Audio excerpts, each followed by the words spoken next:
Okay. All right. Hello, everyone. Glad you're here. So the subject of this talk is how the biology of fungi affects your culinary experience.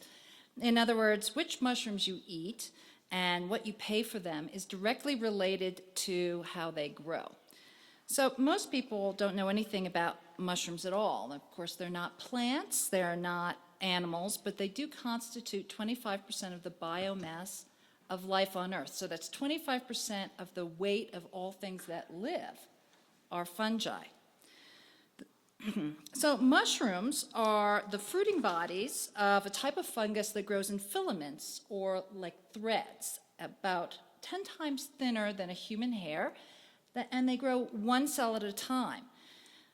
So when you kick open a rotten log and you see this cotton candy-like stuff, this is the kind of fungus that we're talking about when we talk about culinary mushrooms. There's also about 2,000 pounds of this stuff in every acre of healthy soil. So there are lots of other types of fungi, of course. There are 1.5 million species. That's 6 times more than plants. And most don't produce mushrooms at all. I mean, yeasts and molds, for example, don't produce mushrooms. Only about 20,000 species do. And of that 20,000, there's about 30 species that are commonly eaten. So I'm going to just kind of get you up to speed with the way mushrooms grow so that when we talk about why they taste the way they do and so on, it makes sense. So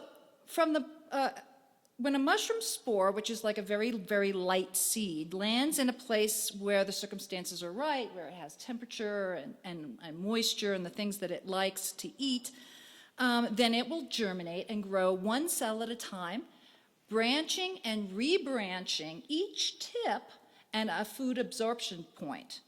And it'll grow in every direction possible as long as they have food to grow into, because fungi live in their food. So when you see a little disc of blue mold on the top of your yogurt, that's, you think, okay, should I scrape or scrap? It's not, you can't just take that little piece of mold off the top because it is growing as deep into the yogurt as it is large around. The diameter is equivalent to the depth as well. So you really have to go down deep. Now you can't see that fungus in the yogurt because it's microscopic. What you're seeing when you see that blue stuff is the sporulated fungus. It's producing spores because it needs to find new habitats.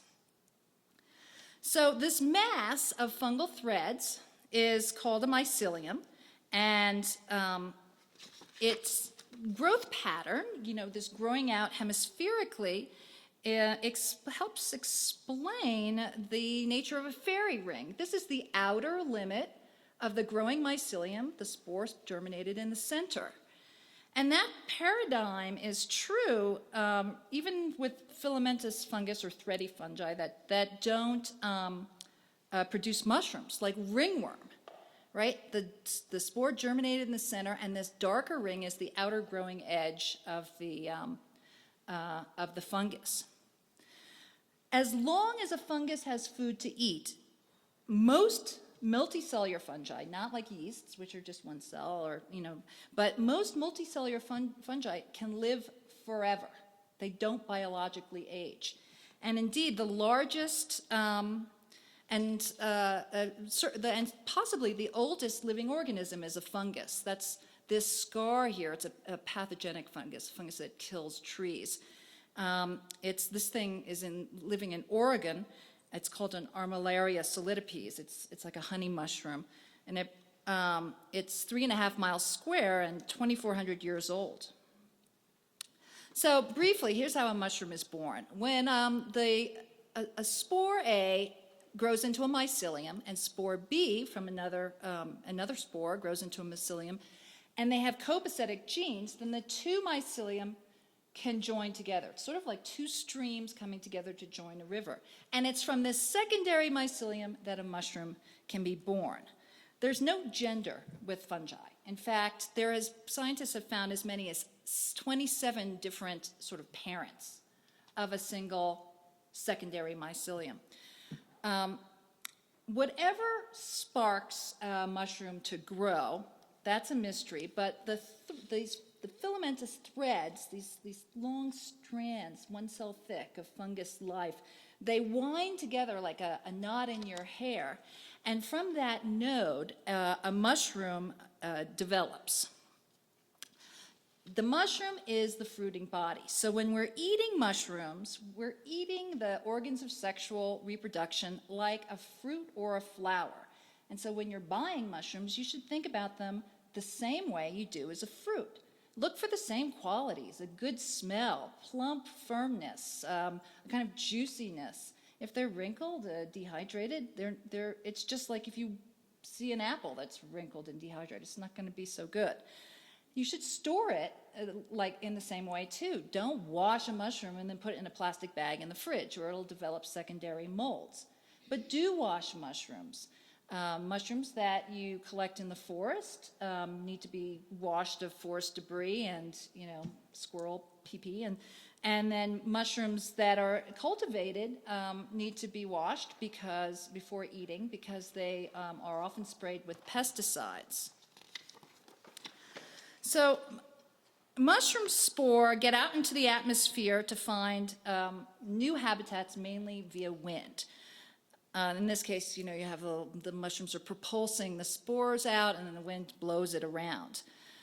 Since the chances are small that a spore will land on the food that it needs to germinate, mushrooms produce lots of spore. And one mycologist told me that if all the mushroom spore out there germinated at once, the bioload would be so great it would throw the planet off its orbit.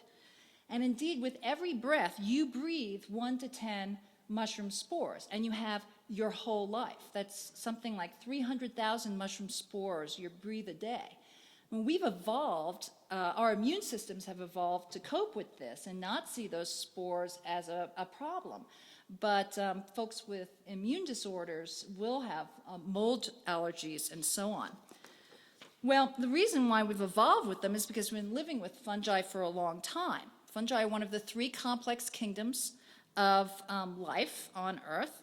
And you'd think fungi were closer to plants on the tree of life than they are to animals, but that's not true. There's more similarities between between animals and fungi than between fungi and plants. In fact, we share 80% of the same RNA with a mushroom. So that's why it's so hard for us to fight off fungal infections. The medicine that kills the fungus can hurt us as well. And the inverse is true as well. Medicines that the fungus uses, to ward off infection, pathogens like bacterial infections, can work for us. That's what penicillin is. So here's a really primary difference between plants, animals, and fungi. Plants make their food, and fungi and animals gather their food, and some fungi even hunt. But most live in a kind of passive way. Imagine you're a fungus, and you're living on the food you like to eat, like a rotting log or a strawberry. Here's how you do it. You're too small to have a stomach. So in order to eat, you would seep out your digestive enzymes, break down the strawberry, and absorb the nutrients. And then you grow a little bit more, and you continue to do this until you'd used up the whole strawberry. Then you would move on to the strawberry next door, which is why 2 strawberries sitting next to each other will share a mold. When it looks like you're going to finish off the whole bowl of strawberries, you're going to produce spore in order to get the hell out of there and find a new bowl of strawberries somewhere else. So that's basically how fungi create mushrooms and how their sort of fundamental biology. Now, here's where we get into the food stuff. Fungi live many ways, but the main ways are as decayers, fungi that eat dead things, as mutualists, fungi that share food with other organisms, and pathogens, fungi that end up killing their food or eating it to death. So the price and the availability, and to a certain extent, the flavor of the mushrooms we eat is determined by which of these three ways the fungus lives. The decayers are called saprobes. They eat dead and dying organisms like plant debris. And in fact, if it weren't for saprobic mushrooms, we'd be living under miles of plant debris. Almost all mushrooms in the grocery store are saprobes. They are the fruiting bodies of fungi that live on dead and dying organisms. And that's because if you just give them their preferred food, like oak wood, and temperature, and you water them, then you can grow them quite easily. By the way, yeasts and molds are saprobes as well, though we don't eat them. We just we eat foods they change, like beer and gorgonzola. The first mushroom to be cultivated in the West is the Agaricus bisporus. Oops, sorry, I have just done something I didn't want to do. Tech help, please. I'm sorry. But I'll carry on. In a minute, I'll have to change the slide. So the Agaricus bisporus is the white button mushroom. I think, you see how I separated everything? I think I double-clicked on this. Oh. That's it. Thank you. The first mushroom cultivated in the West was the Agaricus bisporus, the white button mushroom. By the way, the white button mushroom, the cremini, and the portobello are all the same mushroom. It's just the white button and the cremini are two strains of the same species, and the portobello is a cremini that's been allowed to mature. So the reason why a portobello tastes different is because it has mature spore, and spore has flavor. So their scientists will say that the white button mushroom turns poop into protein in a week, and that's because Agaricus bisporus is grown out on compost and commercially and in manure in the wild. And people often wonder, are mushrooms, well, those kind of mushrooms that grow in manure, are they dirty?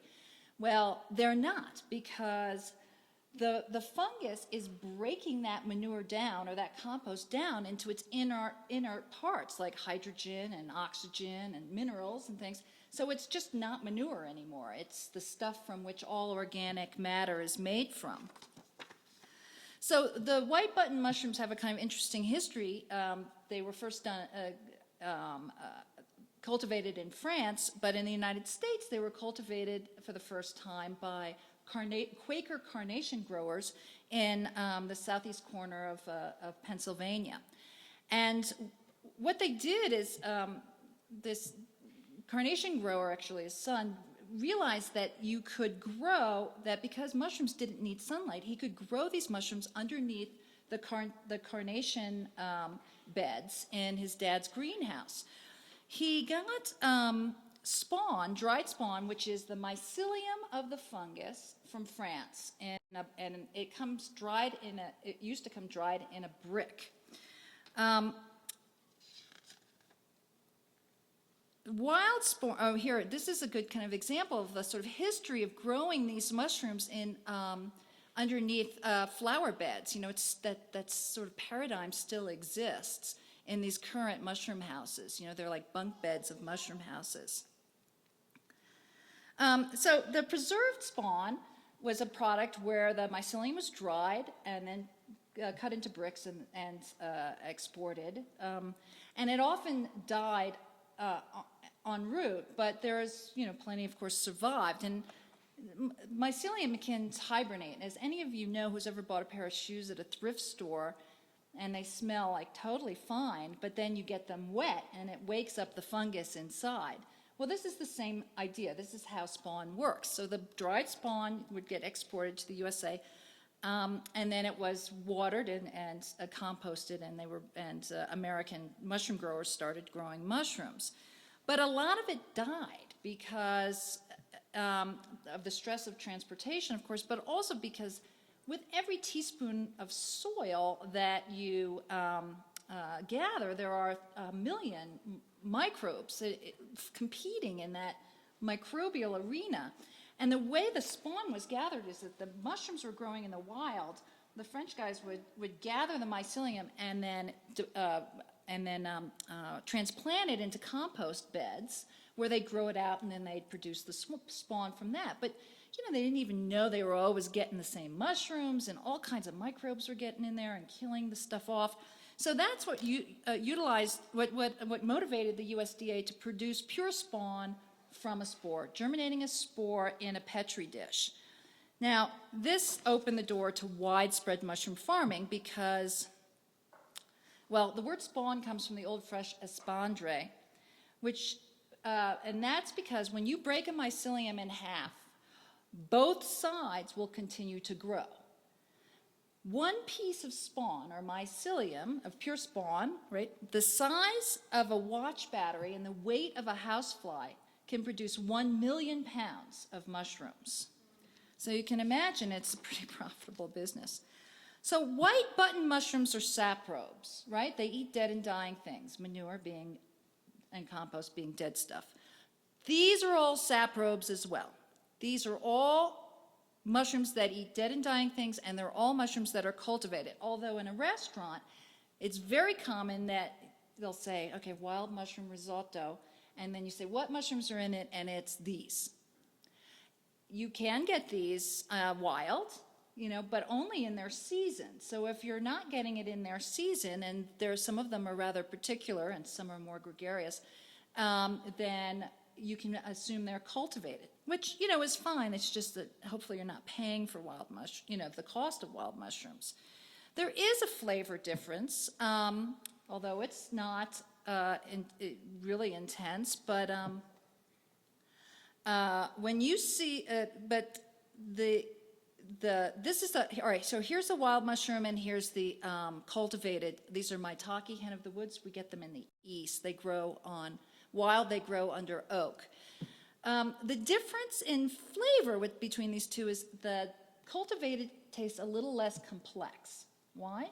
Because think of where it's being grown from. It's got a really limited palate. It's just growing, the fungus is just eating, oak sawdust.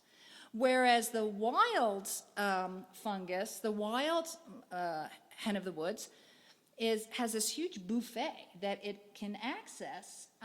Remember that fungus is an absorptive body, so every little tip of that, all those little thready tips are sucking in stuff from the soil, and so it's going to have more mineral access, all kinds of bacteria, and all kinds of good stuff from the soil.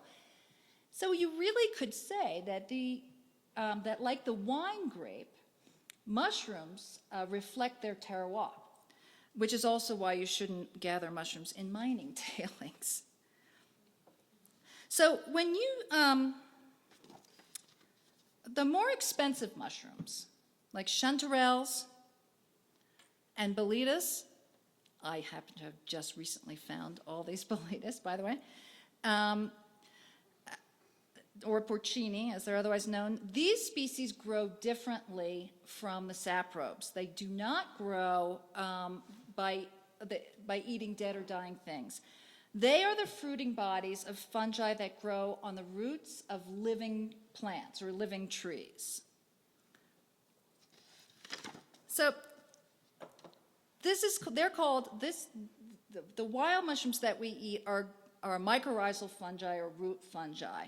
They are the fruiting bodies of root fungi. This is a fungus that exchanges nutrients in the soil that it gathers. You can see this white stuff is the fungus, and it's really expanding the whole territory by which the nutritional territory by which the tree can access. So the fungus is giving water and minerals and all kinds of good stuff and nutrition to the tree. In exchange, it takes sugars. It gets sugars from the tree, which the tree makes as a result of photosynthesis. 90% of all plants live in this kind of relationship with a mutually advantageous partner, a fungal partner. And in fact, some plants, like conifers, if they don't have their root fungi, will suffer malnutrition and fail to thrive. As you can see, this is not a very effective way to gather nutrients, whereas the access that the root fungus gives a plant is really amazing.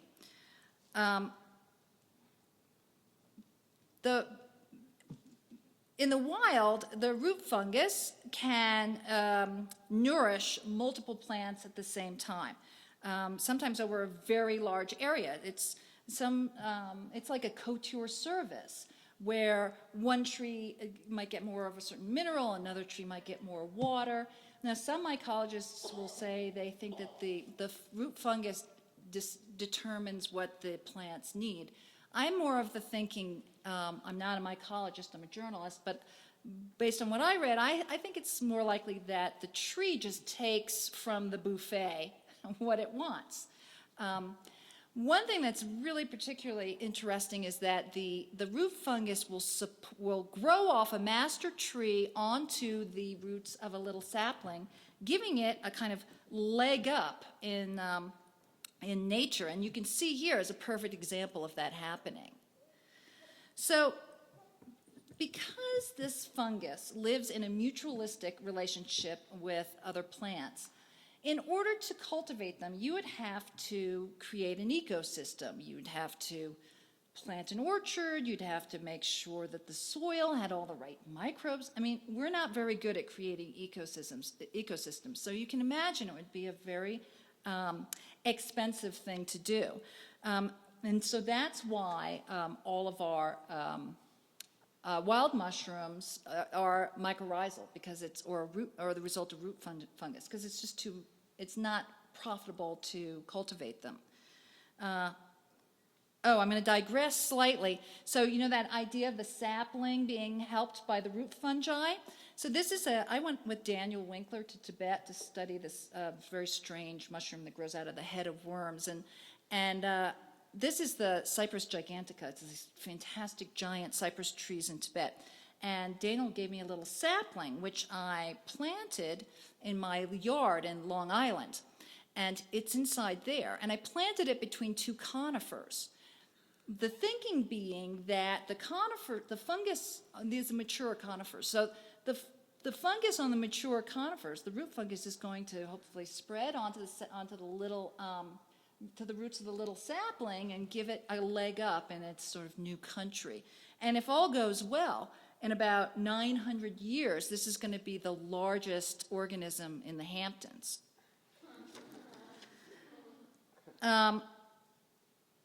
Okay, so the only time that you can get wild mushrooms is in their season, because they are collected. And that's why they're so expensive.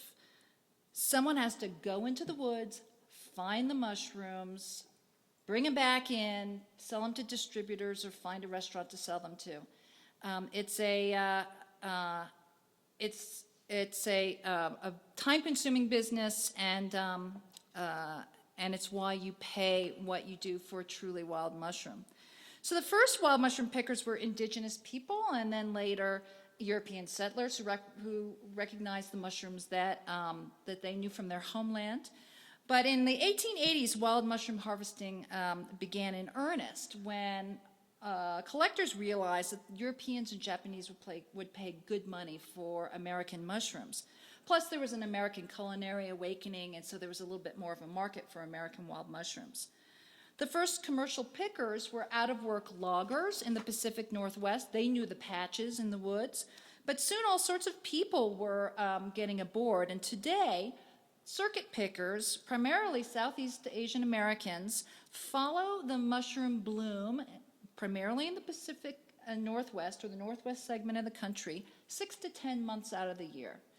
Most likely, one of the circuit pickers collected the wild mushrooms that are on your risotto at a restaurant.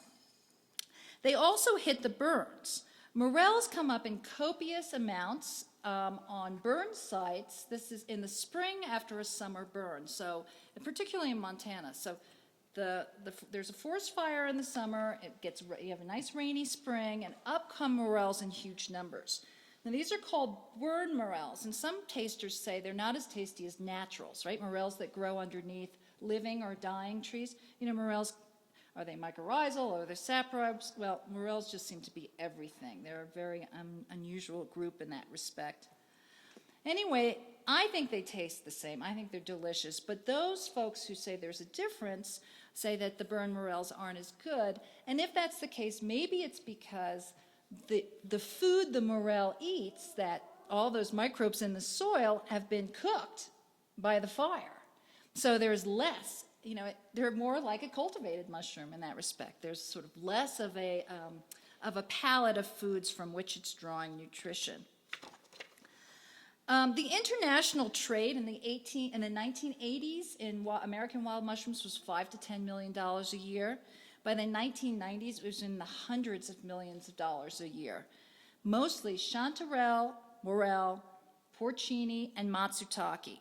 Matsutake, if you don't know, is the truffle of Japan. We don't really see it much. They do in the Pacific Northwest, but you know, and they have some, like in the Berkeley Bowl, in San Francisco, you'll see the matsutake, and they also grow in the Cape Cod area and Montreal. But we don't really have much of a culinary experience with them here in the USA. But the Japanese just go crazy over them. They pay a fortune for them. These are like $200 each, these mushrooms. The one mycologist said that they taste like a combination between Red Hots and dirty socks, which is actually pretty accurate. In the last decade, the Chinese and Eastern European markets have opened up, and as a result, the U.S. share of the global wild mushroom trade has dropped about 50%, and so has the number of pickers. Currently, the population is down 85%, and currently it's stable at about 1,000 people picking all the wild mushrooms, primarily, most of the wild mushrooms in this country. Mushroom harvesting is considered the largest legal cash business in the United States. The only root fungi that's cultivated are truffles, and that's because you can get such a high price for them. It's worth the risk of putting in an orchard and trying to control the ecosystem. Actually, morels have been cultivated, but this species is not particularly delicious, and so it hasn't really found a market.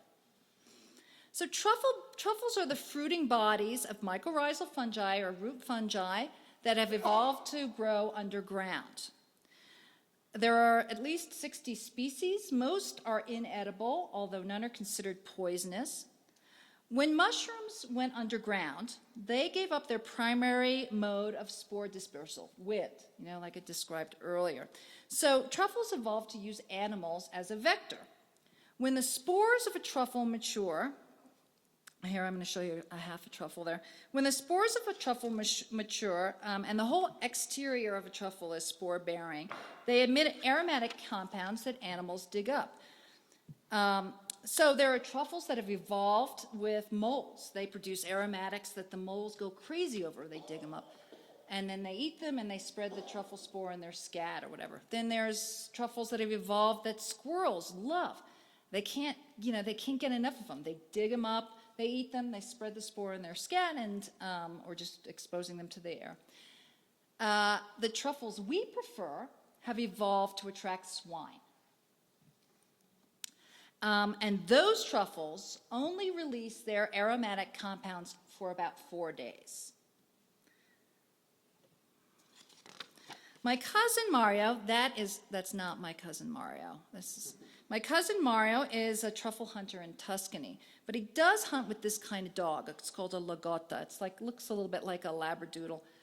When I asked him why he didn't hunt with a pig, he said, well, it's hard to take a truffle away from a pig when he finds it and he wants to eat it. But with a dog, you just give him a little bit of kibble or something and they'll give that truffle up right away. He said that the other reason why that Italians don't hunt with pigs is because you look stupid hunting with a pig, and the Italians have no intentions of looking stupid. In Italy, white truffle hunting grounds are handed on from generation to generation. My cousin Mario's father showed him the hunting grounds and so on. It doesn't matter if those hunting grounds are on private property, because in Italy, the knowledge of truffle hiding spots, where white truffles grow, has precedence over property rights. So the Italian white truffle is collected only in the wild, unlike the black Perigord and other truffles which have been grown.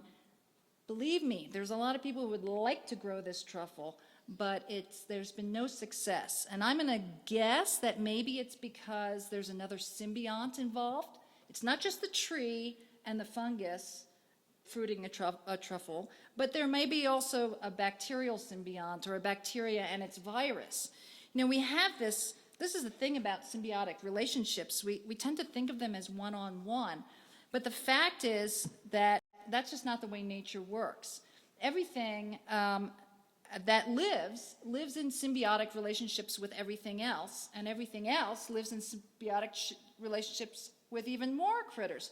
So at the end, everything that lives, that life itself, is connected. So references to truffle eating have existed in Egyptian, Mesopotamian, Babylonian, Islamic texts. They may be the manna from heaven that you read about in the Old Testament.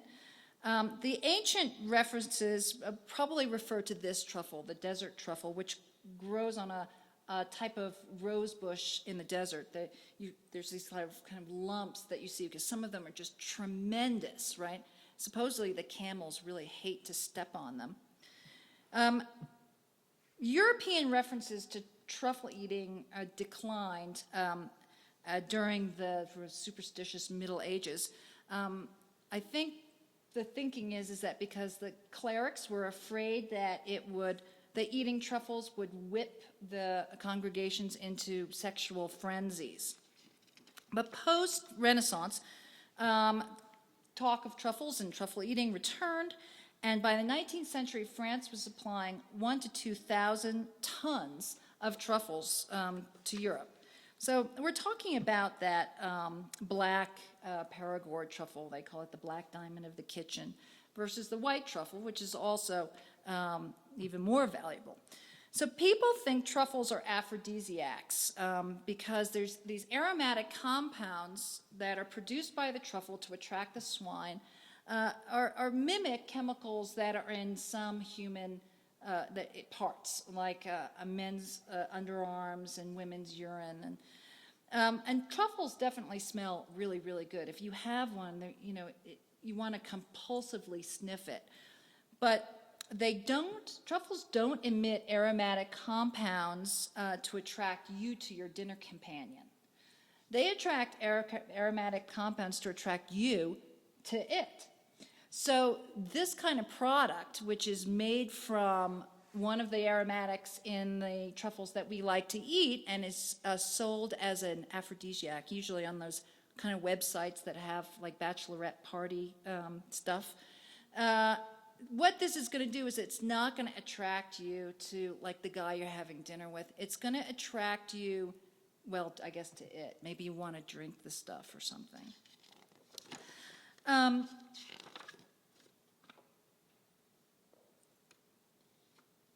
No one knows what percentage of truffles you eat are cultivated versus wild. The Perigords of France, those are the premium truffles, and they were first cultivated in 1880, and it's really kind of cool the way this guy, Joseph Talon, figured it out. He figured out that if you take an acorn, you plant it underneath a truffle-producing oak, that as that acorn germinates and turns into a sapling, that the mycelium, the fungus, would grow from the parent tree onto the sapling, and then you could transplant the sapling into an orchard, and you'd have a truffle orchard. Just the same sort of thing as I'm trying to do with that giant cypress in my yard in Long Island.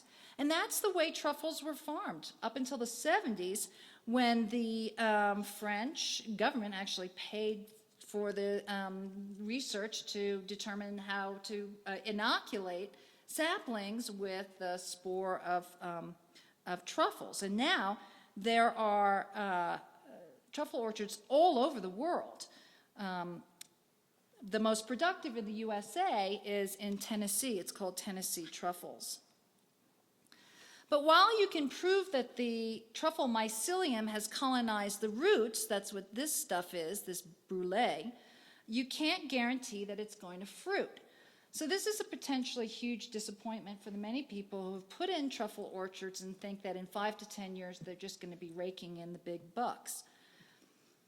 But this is typical of the kind of shysterish nature of the truffle business. It's just loaded with misinformation. In fact, really an early source, Pliny the Elder, reported about a Roman governor who broke a tooth on a truffle that had a coin embedded in it to make it heavier. When you buy a truffle product like shaved truffles, or if you don't know, or you're shaved, or like they'll say pate, truffle pate, if you don't know the Latin binomial, there's no, how are you going to know? You could easily get ripped off, really, because first of all, they might not even put the Latin binomial on the label at all. They might just avoid that uncomfortable fact because they might be using one of these pig snout truffles instead. And you can't tell by looking at it. I've forgotten which one of these two slides is the premier truffle. I mean, they look the same, but they taste really different. After about 4 days, as I said, Perigord truffles and white truffles stop producing their gas, and it's the gas that is the flavor component in a truffle. Truffle oil didn't even exist until the 1980s when bismethothioethane was invented. To my knowledge, and I've been looking into this for a while, all truffle oil has it. The only difference between white truffle oil and black truffle oil is white truffle oil has more of the chemical in it than black truffle oil. I mean, it's a food additive. It's just a synthesized chemical of one of the components, one of the aromatic components in a wild truffle. When you buy a bottle of truffle oil, you look on the back and it'll say 99% olive oil, 1% truffle aroma or truffle essence. That's the chemical. It costs about 40 cents to produce 8 ounces of this chemical. So if you're paying more than you would pay for a jar this size of olive oil, then you're overpaying for your truffle oil. I personally don't have a problem with food additives, or food flavorings, but I really don't like paying, like having to pay more. And you're getting charged that much more because the producers don't think you know better. And in fact, I made my own truffle oil just to test it. I got a recipe from a truffle oil producer. I used 8 ounces of oil, heated it to 120 degrees, and then added a half of a walnut-sized white truffle, salt, capped the jar, and then warmed it to 120 degrees for 30 minutes. The oil was fabulous for about 3 days. That's as long as the other half of the truffle, which was in my fridge and untouched, produced that gas and also tasted good. After that, nada. Neither tasted like very much. And in fact, my relatives in Italy, they make truffle oil, but they use the end of the truffle, after they finish grating it onto their pasta or whatever, just those little scabby tips. When they put it into the oil, what they're doing is not extending the length of time that they have the truffle, but the volume of truffle flavoring they have to work with. Any product that lasts that has truffle flavor for more than 4 days or so, truffle salt, truffle flour, truffle butter, look at the label. It's probably utilizing the chemical. So the best way to eat truffles is in a restaurant. It's a wholesale business. Think about it. If you got to move 20 pounds of truffles in 4 days, are you going to want to sell them one at a time? over the internet, you know, you're going to lose your reputation in the business. Better to sell the whole load to a restaurant.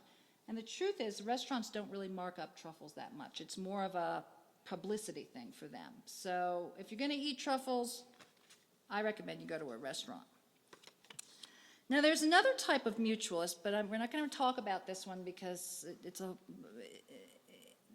very new thing. But endophytes this is a fungus that lives between the cells of plants, all green plants. Now this is being studied very vigorously right now because they have the potential to replace genetic modification and they have the ability to provide stress tolerance to plants and to do all these great immune functions for plants. That's hopefully in the future.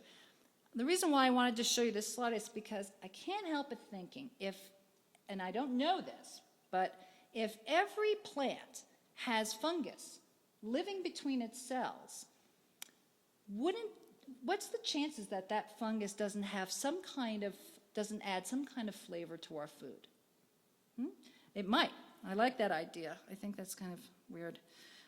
So the final lifestyle of fungi is as a pathogens, parasites. Pathogenic fungi are primary killer of plants. They kill 80% of all plant deaths caused by fungi. They took out the chestnuts of the East. They're taking out the elms of the United States. And of course, you guys here in the West are really aware of what's happening with the pine bark beetle. That's a fungus. 1 million acres of conifers so far. This is totally a global warming phenomena, by the way, because this pine bark beetle never used to be able to winter over, but now it does. A parasite like ergot affects us and has affected us historically for a long time, profoundly. If you eat this stuff, this ergot's growing on your grain and you make bread with it, then you can get very, very, very sick. Bread made with infected ergot, or infected grain, ergot-infected grain, comes in two forms. One is it's called it's called ergotism, and one is gangrenous ergotism, which is also known as St. Anthony's fire. It causes restriction of the blood vessels and eventually gangrene in the extremities. There are huge protocols in place to check grain supplies globally because we really don't want ergot-infested grain to get into anybody's Wonder Bread, you know. The other kind of ergotism is called convulsive ergotism, and this is like a very, very bad acid trip. Indeed, ergot, when it's ingested, metabolizes into LSD. And this is, in fact, where LSD comes from. It's generally believed these days that the Salem witch trials were the result of an outbreak of convulsive ergotism. The most recent outbreak was in Provence, France in 1959, where people were eating infected bread because the ergot had gotten into their flour supply. So many mushrooms are eaten for medicinal purposes in the East, like this one. This is a pathogen of the ghost moth larva of Tibet. I show you this slide because this is the most expensive natural medicine, is this critter. It grows at 15,000 feet altitude in Tibet and it's used to recover from catastrophic illnesses, among other things. Interestingly, it is the worm that has the medicine. So this is the mushroom, right, coming out of its head. The idea being that the fungus, once it has colonized the worm, produces these enzymes to protect this carcass from competing bacteria and so on. And those antibacterial chemicals and antiviral and so on are thought to be helpful. If you're going through chemotherapy, you don't want a secondary infection. So the idea is you take this mushroom to ward off secondary infections. But we really don't eat many parasitic mushrooms, only this one, Huitlacoche, which is a wonderful kind of foie gras type mouthfeel, and it's a combination, tastes like a combination of corn and mushroom. Mushrooms, and indeed mushrooms come in many flavors. The matsutake tastes like red hots, the candy cap tastes like maple syrup. But all of them have this flavor umami, meaty savoriness, and that's associated with their high grade, if scant, protein. Many mushrooms have all 9 amino acids that make up a complex protein. But because they're mostly water, there's not enough to get your daily requirement. However, if you exchange, as studies have shown, if you exchange mushrooms for meat in your diet, you'll take in less calories, but above that, you won't be hungry between meals. And that's because of the complex protein in mushrooms. Mushrooms are also, when irradiated, like put on a tanning bed, are a great source of vitamin D. And it works much the same way as our skin converts ultraviolet light into vitamin D. A compound in the mushroom, when exposed to ultraviolet light, converts to vitamin D.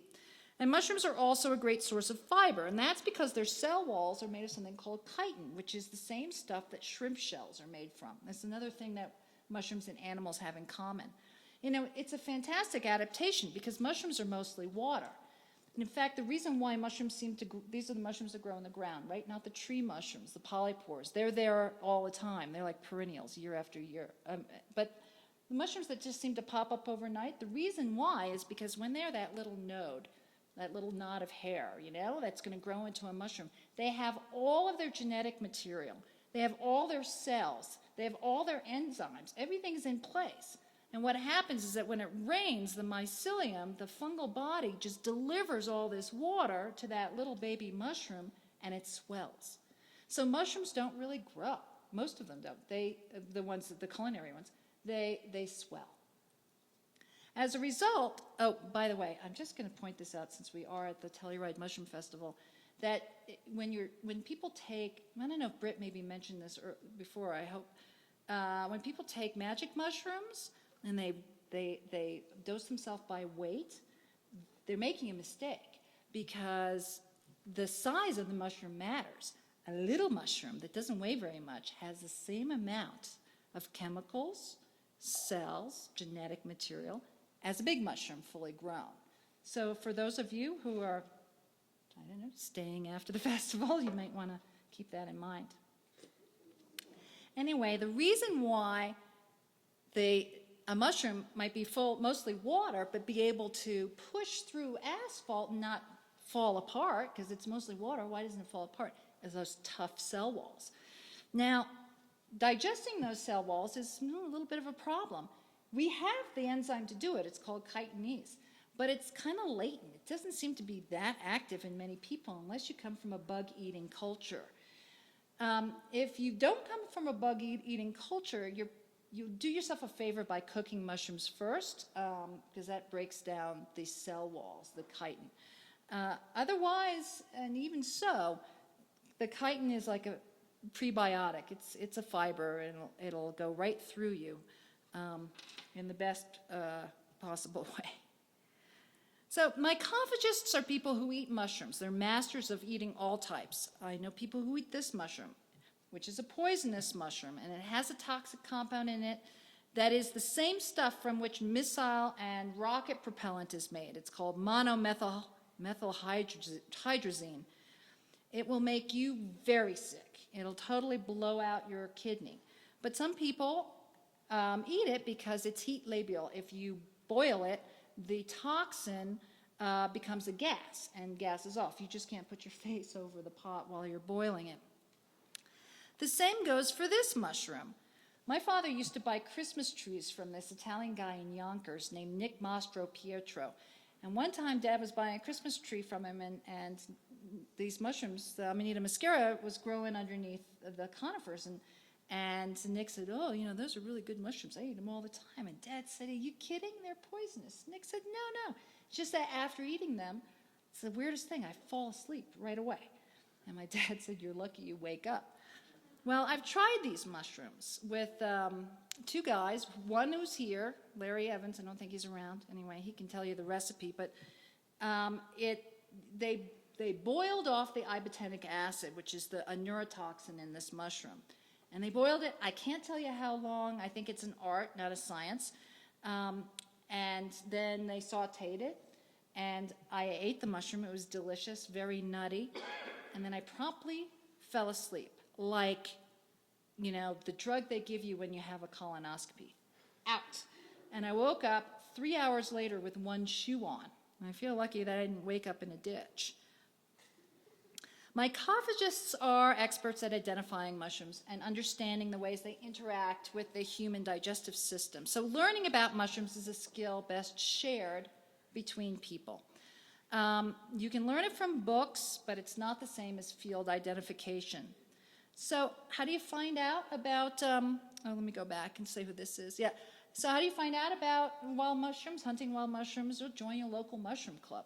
The club that I'm in, the New York Mycological Society, was started by John Cage, the composer. And we actually hunt in the parks, in the park system. And our lead scientist is Gary Linkoff, who you probably heard last night. He is with us in New York City. He leads lots of groups in the parks. We call him the Woody Allen of mycology. We also go on hunts, you know, around in the tri-state area. We hunt for morels in the spring and chanterelles in August. We do find boletes in the east, although these I found in the San Juans just 2 years ago.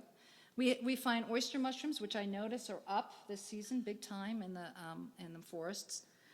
But the truth is that, you know, it's always a gas to bring home edible mushrooms. But the truth is, those of us who are really into it, we look to mushrooms. We also look to mushrooms to be inspired. Mushrooms that inspire us to think about the complexity of nature. These little critters, they feed on the chitin of a beetle, and sometimes some species only grow on one side of certain beetles, because if they grew on the other side, they get scraped off due to strange mating patterns for the beetles. I mean, it's so specific. They inspired us to look at mushrooms and be humbled and remember how little we understand about nature. And we look to mushrooms to be inspired with the miracle of adaptation. So while mushrooms are one of our best foods, they really don't just feed the belly, but they feed the spirit, I think, too. Thank you for listening.